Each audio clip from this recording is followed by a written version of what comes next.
Hi, everybody. This is a special week for us Jesuits. July 31st is the Feast of St. Ignatius of Loyola, so I thought I'd give it a little Jesuitical homily rather than take the Sunday gospel as I usually do.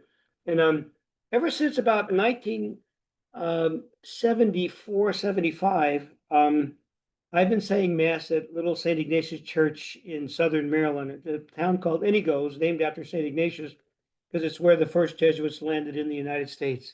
So that's why I decided it would be nice to talk about that. I've said Mass there every 31st of July since 74, 75. Anyway, this week, is when the society sort of began its mission in Southern Maryland. And St. Ignatius began the entire mission for higher education in the Jesuit order. He founded the Gregorian University in 1551, which then was known as the Roman College. It was founded to upgrade the academic and professional leadership of the Catholic Church.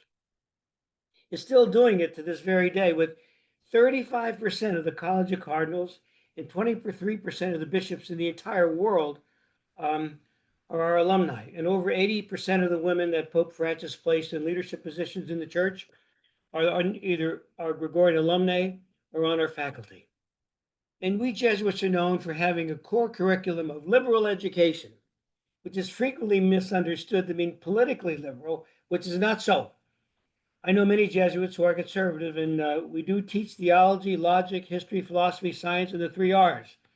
The liberal in education means to teach critical thinking so that people can learn how to think and not be led out of ignorance to make decisions they otherwise would not make. So to liberate the mind. You study history so you don't make the same mistakes as the past. Philosophy, so you would have to reinvent the wheel. Literary criticism, so you can recognize phony literature. Logic, so you can think clearly. Science, so you can look at the facts, etc., etc. So the purpose of liberal education is to liberate your mind to recognize the truth. That's what we're up to. St. Ignatius was a worker saint, not an overly pious one. That got him called before the Inquisition a few times, and he did not want his companions to live in monasteries, but to live among the people, working alongside them. That was almost heretical in his times. He was the founder of the first non-monastic order. He required his companions to take perpetual vows of poverty, chastity, and obedience. And his priests needed to graduate in philosophy, theology, and another discipline. My disciplines are English and radio and telecommunications. The early Jesuits, such as Francis Xavier, were graduates of the University of Paris, and they decided to dedicate their lives to serve Christ through the Catholic Church.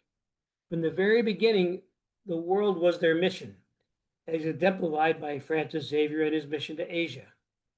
We Americans were part of that vision, as seen through the eyes of Father Andrew White, who came to St. Mary's City in Maryland in 1634 with Lord Baltimore. He wanted to bring the faith and truth of Jesus Christ everywhere. We Americans and Marylanders are beneficiaries of that goal of St. Ignatius. Every Jesuit high school or university in the United States grew from the Gregorian University traditions.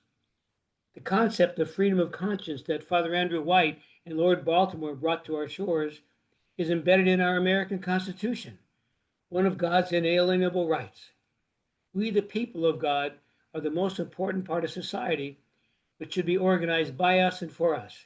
Everyone is a child of God. So the special tiny little church where I'm offering Mass on this 31st of July was conceived of and designed way back in 1783 at the end of the Revolutionary War.